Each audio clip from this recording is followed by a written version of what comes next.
میرا بندہ کسی محفل میں میرا ذکر کرتا ہے، میں اس سے کہیں بہتر محفل میں اس کا ذکر کرتا ہوں۔ اللہ کی محفل تو ملائے اعلیٰ کی ہے، ملائکہ مقربین کی ہے۔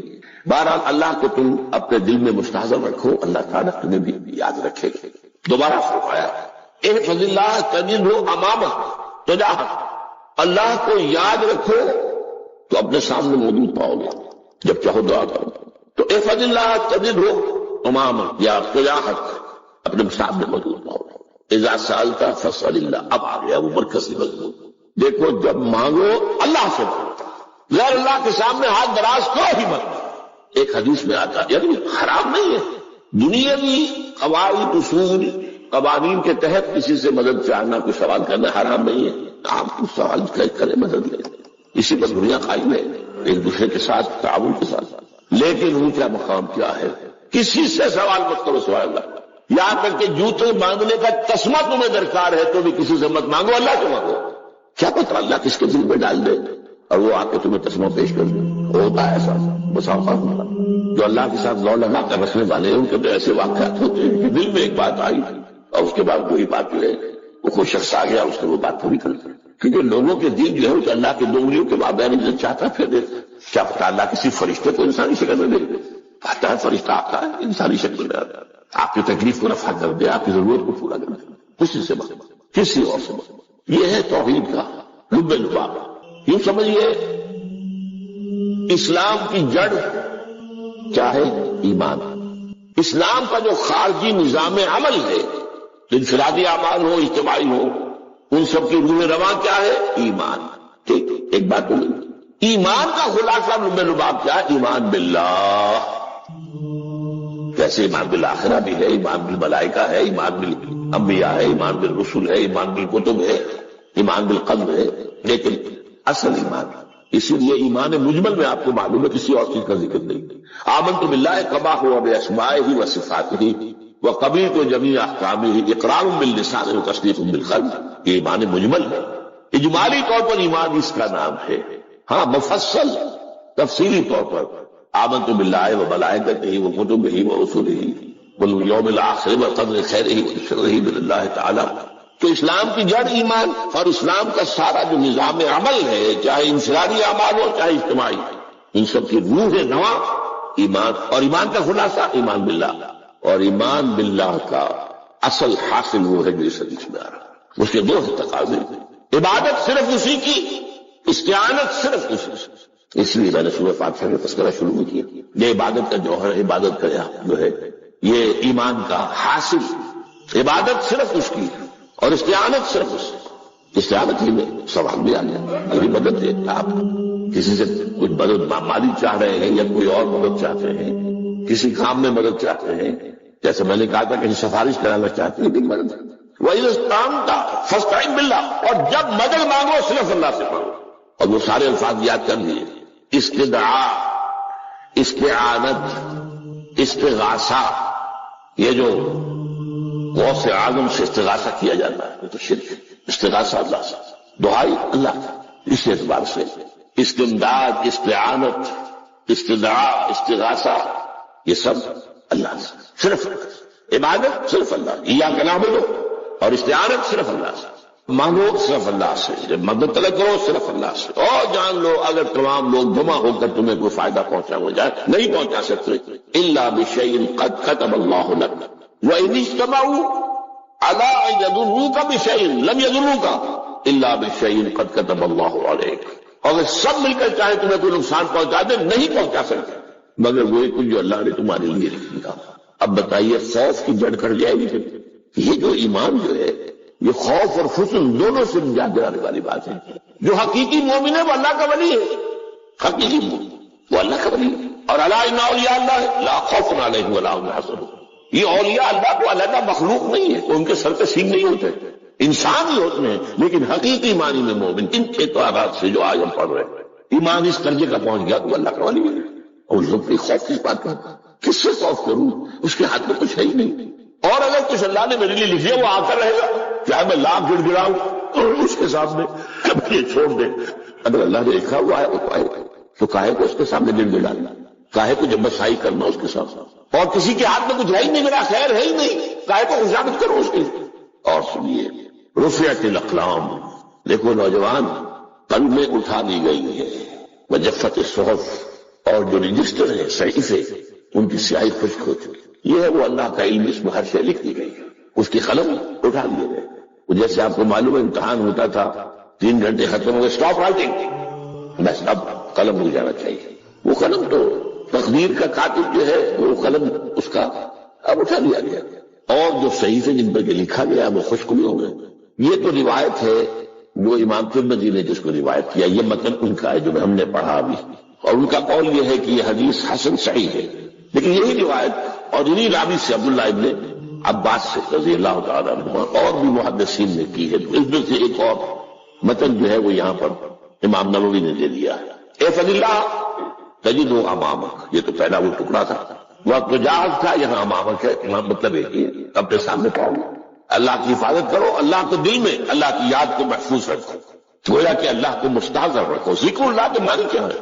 استحضار اللہ فی القلب، یہ ذکر اللہ ہے، جنہیں ہم ذکر سمجھ بیٹھے ہیں وہ ذکر کے ذریعے، اقم الصلاۃ للذکر، نماز قائم کرو میری یاد کے لیے، نماز ذریعہ ہے یاد کا۔ یہ علیحدہ بات ہے کہ آپ نے 17 رکعتیں بھی پڑھ لی ہو عشاء کی اور یاد آپ کو آئی نہیں کوئی، آپ تو ایک میکینیکل انداز میں جو ہے وہ اٹھک بیٹھک کر رہے ہیں اور آپ کی زبان سے کچھ بھی نکل رہا ہے، تو اس کا آپ کے شعور سے، دل کی گہرائی سے کوئی رابطہ ہے ہی نہیں، وہ ذکر تو نہیں ہوا۔ ہاں نماز فرض تھی وہ ادا ہو گئی، آپ کی فرض ادا ہو گئی، تو جنہیں ہم نے ذکر سمجھا وہ ذرائع ذکر، اللہ اللہ سبحان اللہ سبحان اللہ زبان سے، یہ تاکہ اس کے نتیجے میں وہ ذکر حاصل ہو جائے۔ استحضار اللہ فی القلب، ذکر کے معنی ہے استحضار اللہ فی القلب، تعرف الی اللہ فی الرخاء، اور دیکھو کشادگی کے وقت میں تم اللہ کو یاد رکھو، اللہ کی طرف رجوع کیے رہو، بھول نہ جاؤ۔ وہ نہ ہو جو کبھی کہا تھا، بہادر شاہ ظفر کے اشعار میں سے بہت زور کا شعر ہے، ظفر آدمی اس کو نہ جانیے، چاہے کتنا ہی روح فام دکا، جسے عیش میں یاد خدا نہ رہی، جسے تیش میں خوف خدا نہ رہا۔ وہ ہے کشادگی کی حالت میں، جبکہ تمہارے لیے کشادگی ہے، اللہ کی طرف رجوع کیے رکھو۔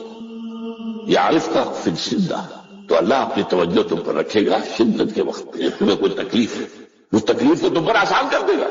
تکلیف تو آنی ہے، لکھی ہوئی ہے، وہ تو آئے گی، لیکن یہ کہ اللہ تعالیٰ اس کی شدت کو، ایک ہی چیز ہے جس کو ایک انسان بہت شدت کے ساتھ محسوس کر رہا ہے، دوسرا آدمی اتنا نہیں محسوس کر رہا ہے، احساس کا معاملہ ہوگا، وہ تو اصل میں اگر انسان کی نرز کٹی ہوئی ہے تو احساس ہوگا ہی، سرے سے ہی ہوگا، تو اس اعتبار سے اللہ تعالیٰ تمہارے لیے شدت کی کمی کر دے گا۔ وَاعْلَمْ أَنَّمَا أَخْطَأَكَ لَمْ يَكُنْ لِيُصِيبَكَ، اور جان لو جو چیز تم سے چھوٹ گئی ہے، رہ گئی ہے، وہ ہرگز تمہیں ملنے والی نہیں تھی۔ اب آپ نے کسی ملازمت کے لیے درخواست کی ہے، درخواستیں مانگی گئی ہیں، اپنی سی محنت کر لی، نہیں ملی ملازمت، اب آپ بیٹھے ہوئے افسوس میں، رنج میں، غم میں، فلاں نے یہ کر دیا، فلاں نے یہ کر دیا، وہ فلاں جو ہے بڑی تکڑی سفارش لے آیا تھا، فلاں نے رشوت دے دی، چھوڑو نہیں اس کو، وہ تمہارے لیے نہیں تھی۔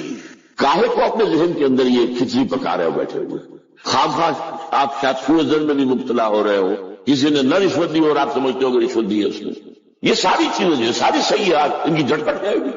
وَعْلَمْ أَنَّمَا أَخْطَأَكَ لَمْ يَكُنْ لِيُصِيبَكَ وَمَا أَصَابَكَ، اور جو چیز تم پر آ گئی، لَمْ يَكُنْ لِيُخْطِئَكَ، ہو ہی نہیں سکتا تھا کہ وہ تم پر نہ، یہ کر لیتا تو ہو جاتا، شاید یہ کر لیتا، میں نے ٹیکا پہلے لگوا دیا ہوتا تو یہ بات نہ ہوتی۔ بھائی وہ جو ہونا تھا وہ ہونا تھا۔ اب یہ وہ چیز ہے جس سے انسان میں کیفیت پیدا ہوتی، تسلیم و رضا۔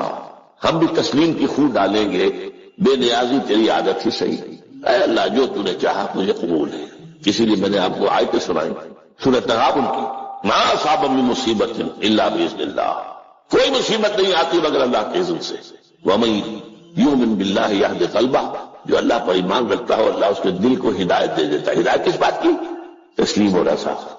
دوستاں سلامت کہ تو خنجر آزمائی، نہ شبن نصیبت دشمن کے شبن ہلا کے تیرا، اے اللہ تیری طرف سے ہے، مجھے قبول ہے، اور بظاہر مجھے تکلیف ہو رہی ہے لیکن یقیناً اس میں میرا کوئی خیر ہے، بیدک الخیر، تیرے ہاتھ میں تو خیر ہی خیر ہے، جو بھی تیری طرف سے آئے۔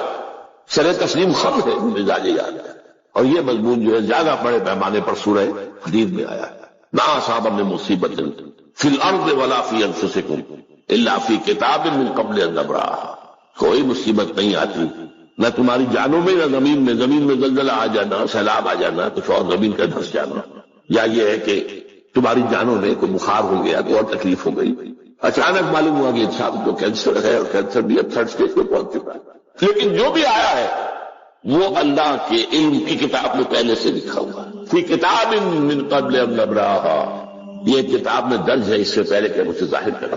اس کا نتیجہ کیا نکلنا چاہیے؟ لیکن لا تاسوا علی ما فاتکم ولا تفرحوا بما آتاکم، افسوس نہ کیا کرو جو تم سے جاتا رہے، چھوٹ جائے، کوئی عزیز فوت ہو گیا، کوئی موقع ہاتھ سے نکل گیا، ارے بھائی میں چوک گیا، بڑا موقع تھا، اب اس پر افسوس کر رہے نہیں، جو چیز، لیکن لا تاسوا علی ما فاتکم ولا تفرحوا بما آتاکم، جو اللہ تمہیں دے دے اس پر اتراؤ مت، وما اصابک لم یکن لیخطئک واعلم ان النصر مع الصبر، اور جان لو اللہ کی مدد صبر کے ساتھ آتی، جو آئے اس کی طرف سے جھیلو، زبان پر کلمہ شکوہ اور شکایت نہ آئے، اللہ سے شکایت نہ آئے، تسلیم و رضا، جو تیری رضا ہے، تیری صحت ہمیں منظور ہے، لیکن اس کو مولانا محمد علی جوہر ایک مرتبہ جیل میں گئے، ایک بیٹی بیمار ہوئی، فوت ہو گئی، اس کے بعد دوسری مرتبہ پھر جیل میں گئے، دوسری بیٹی کو وہی بیماری ہوئی، جیل میں اطلاع ملی کہ بیٹی کو یہ بیماری ہو گئی ہے، تو خط لکھا اشعار کی شکل کا، آخری شعر یہ ہے، تیری صحت ہمیں منظور ہے لیکن اس کو نہیں منظور تو پھر ہم کو بھی منظور، ہم تو چاہتے ہیں میں بیٹی کے تو یہ شفا ہو جائے، اسے منظور نہیں، ہمیں بتا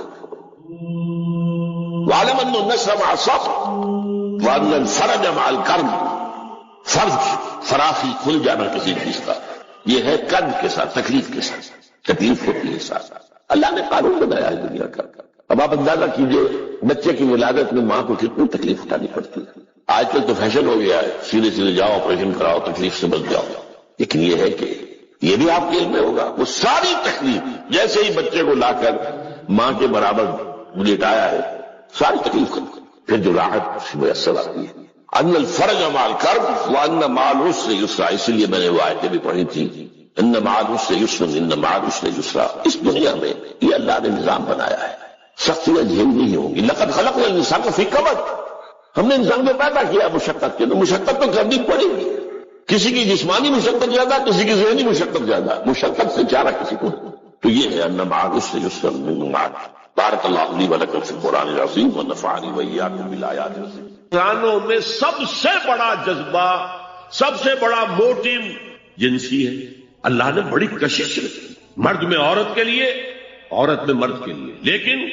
عورت پیسیو ہے، مزاجن، وہ اقدام نہیں کرتی، آگے نہیں بڑھتا، مرد اقدام کرتا، آگے بڑھتا، یہ جو کشش ہے اس کے نتیجے میں مرد اور عورت کے درمیان بے حجابی گویا کہ آگ پر تیل ڈالنا ہے، آگ بڑھ گئی۔ اسلام نے اس کو روکا ہے، پورا نظام اس کا معاشرتی، ایک بہت بڑا پردہ پورے معاشرے میں ہے، بہت بڑا پردہ، جیسے یہ چھوٹا سا پردہ آپ کو نظر آ رہا ہے نا، ادھر عورتیں ادھر مرد۔ اب یہ ہے بہت پیاری آیت ہماری خواتین کے لیے قابل غور، نیک بیویاں تو وہ ہیں جو تابع دار ہو، اطاعت کیش ہو، مردوں کا کہنا مانے، ان کی اطاعت کرے، حافظات للغیب، اور غیب میں ان کے لیے محافظ بنے، ان کے مال کی بھی حفاظت کرے، یہ نہیں خیانت کر کے شوہر تو گیا ہوا جو چاہو اس کے بال میں سے جس کو میں جو چاہوں دے دوں، نہیں، یہ اس کا مال جو ہے وہ اسی کا ہے، اس کی خیانت نہیں کرے گی، وہ امانت کے ساتھ حفاظت کرے گی، اور اس کے علاوہ اپنے نفس کی حفاظت کرے گی، اس لیے کہ وہ بھی اب شوہر کی امانت ہے، اب اس کا جو بھی جنسی معاملہ ہے وہ اس کے اپنے اختیار میں نہیں رہا، اس کو مل کے بغا کہتے ہیں ہماری فقہ کے اندر، کہ در حقیقت اس کا اختیار کامل اب شوہر کے ہاتھ میں آ چکا ہے، اس کے جنسی اعضاء جو ہے وہ شوہر کے کنٹرول میں، مل کے بغا، ملکیت گویا کہ اس کی ہے، لہذا اس میں کوئی خیانت اگر وہ کر رہی ہے تو وہ بھی اس کے خلاف ہو جائے گا معاملہ۔ فالصالحات قانتات، تو نیک بیویاں وہ ہوتی ہیں جو تابع دار ہو، فرما بردار ہو، اور غیب میں یعنی شوہروں کی عدم موجودگی میں جبکہ وہ موجود نہیں ہے حفاظت کرنے والی ہو، اور وہ حفاظت مال کی بھی اور اس کے ان کا اپنے نفس کی بھی، اور یہ کام آسان نہیں ہے، آپ کو معلوم ہے، شوہر کبھی 4 مہینے کے لیے باہر چلا گیا ہے، کبھی 1 سال کے لیے باہر چلا گیا ہے، عورت کے لیے اپنے نفس کو تھامے رکھنا، اپنی جنسی خواہشات کو، فرض کی جوان عورت ہے، اس کی اپنی بھی، اس کی بھی تو نفسانی خواہشات ہیں، تو آسان کام نہیں ہے، یہی وجہ ہے آپ کے علم میں ہوگا کہ واقعہ بڑا عجیب پیش آیا تھا، اس کو بیان کرتے ہوئے شرم بھی آتی ہے، حضرت عمر رضی اللہ تعالیٰ عنہ اپنی رات کے گشت میں ایک مکان کے پاس سے گزر رہے تھے، تو انہوں نے سنا کہ ایک عورت جو ہے وہ بڑے درد بھرے الفاظ میں کچھ گا رہی ہے، اگر مجھے اللہ اور اس کے رسول کا فرق کا خوف نہ ہوتا تو تم دیکھتے کہ اس وقت میری چارپائی جو ہے چرچرا رہی ہو. تو اس پر حضرت عمر جو ہے وہ دم تنبہ ہوا کہ ہمارے لوگ جو ہے جہاد پر جاتے ہیں سال بھر تک واپس نہیں آتے, تو اس سے تو سوسائٹی کے اندر بہت زیادہ جو ہے ایک اندیشہ اور خطرہ پیدا ہو جائے گا. تو انہوں نے اب دیکھیے یہ بات بھی کہ دین میں کوئی شرم اور حیا اس معاملے میں نہیں ہے کہ اپنی بیٹی سے پوچھا حضرت حفصہ سے. اب وہ بیٹی بھی ہے اور ام المومنین بھی ہے, حضور کی اہلیہ ہے تو ام المومنین ہے, لہذا حضرت عمر کے لیے بھی ماں کے درجے میں ہے اگرچہ ہے حضرت عمر کی صاحبزادی. کہ تم مجھے بتاؤ حفصہ ایک عورت زیادہ سے زیادہ کتنے عرصے تک صبر کر سکتی, اور کوئی قباحت محسوس نہیں کی حضرت حفصہ رضی اللہ تعالی عنہا نے. 4 مہینے. تو پھر انہوں نے یہ آرڈر نافذ کر دیا, کوئی مجاہد 4 مہینے سے زیادہ جو ہے وہ بحث پر نہ رہے, لازماً وہ آئے چھٹی لے کر اور وہ گھر پہنچے. آپ اس کی روشنی میں دیکھیے جو کچھ ہمارے ہاں ہو رہا ہے, امارات میں جو لوگ کام کرتے ہیں, سعودی عرب میں کام کرتے ہیں, باہر کے ممالک میں کام کرتے ہیں, جوان بیویوں کو یہاں چھوڑ جائے, پھر جو قصے ہوتے ہیں, جو سکینڈلز ہوتے ہیں, پھر جب وہ شوہر صاحب تشریف لاتے ہیں تو وہ دیور اور بیوی جو ہے مل کر اسے قتل کرتے ہیں, اس لیے کہ یہاں تو دنیا بدل چکی ہے, دیور کی اور بھابھی کے رشتہ کچھ اور ہی بن چکا ہے, لہذا وہ قتل بھی کرتے, مال بھی سارا لے لیتے. یہ ساری خبریں آپ اخبارات میں پڑھتے ہیں. یہ کیوں ہے؟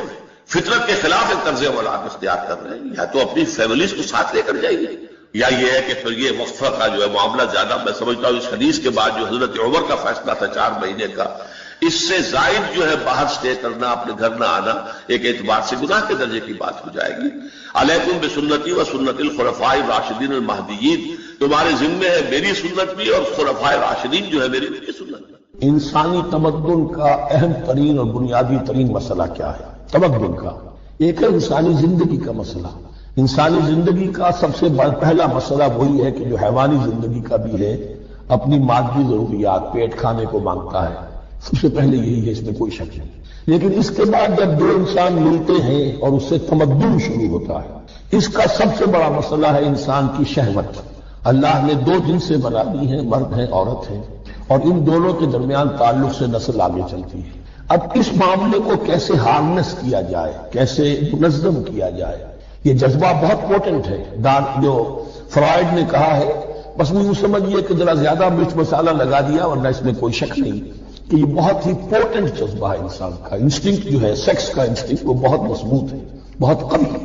لیکن جو شے جتنی قوی ہو اتنا ہی اسے پھر, جو گھوڑا جتنا منظور ہو اتنا ہی اس کو لگام دینا جو ہے وہ آسان نہیں ہوتا, اس کے لیے پھر مشقت کرنی پڑتی ہے. تو اب اگر تو اس سیکس کو اوپن کر دیا جاتا, کھلا سیکس, فری سیکس, آج کل یہ لفظ استعمال ہوتا ہے فری سیکس, کیوس ہوتا, تمدن میں فساد ہو جاتا.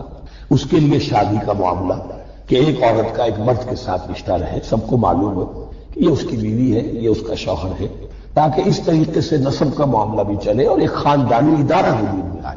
ورنہ تو خاندانی ادارہ بس کیسے وجود میں آئے گا؟ فری سیکس میں تو خاندانی ادارہ وجود میں آ ہی نہیں سکتا. تو شادی کا, نکاح کا یہ رشتہ جو ہے یہ اللہ تعالیٰ نے اختیار کیا اور یہ انسانوں کو سکھایا.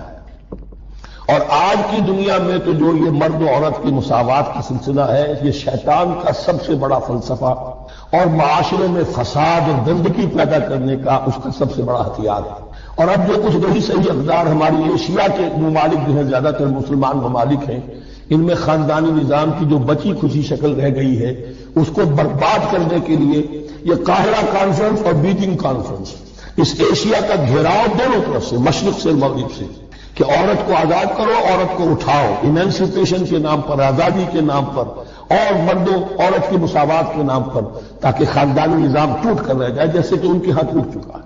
خاندانی نظام میں, یہ کلنٹن صاحب نے کہا تھا اپنے 9.5 کے میسج میں کہ انقریب ہماری قوم, امریکن نیشن, بہت جلد اس کی اکثریت حرامزادوں پر مشتمل ہوگی. Born out of wedlock, وہ کسی شادی کے نکاح کے نتیجے میں تو وجود میں نہیں آئے, زنا کے نتیجے میں وجود آئی بھی قوم ہوگی. 1 پیرنٹ فیملی رہ گئی ہے, ماں ہی باپ ہے اور وہی ماں ہے, اور وہ دونوں وہ جانتے ہی نہیں. اب وہاں بڑی ایک مہم اٹھ رہی ہے کہ ہر انسان کا حق ہے جیسے معلوم ہو کہ میرا باپ کون ہے. وہاں تو بہت سے لوگ پتہ ہی نہیں باپ کون ہے, ذرا کیا پتا. یہ تباہی ہے جو اس معاشرے پر آ چکی ہے, اور ہمارے ہاں بھی لوگ اسی معاشرے کی نقالی پر چلتے ہیں. وَيَسْأَلُونَكَ عَنِ الْمَحِيضِ, اور وہ عورتوں کے ایام ماہواری کے بارے میں آپ سے سوال کر رہے ہیں. قُلْ هُوَ أَذًى, کہہ دیجئے وہ ایک ناپاکی بھی ہے اور ایک تکلیف کا مسئلہ بھی ہے۔ فاعتزلوا النساء فی المحیض، تو حیض کی حالت میں اگر تمہاری بیویاں ہوں تو ان سے علیحدہ رہو، مقاربت نہ کرو۔ ولا تقربوهن حتى يطهرن، اور ان سے مقاربت نہ کرو یہاں تک کہ وہ پاک ہو جائیں۔ فإذا تطہرن،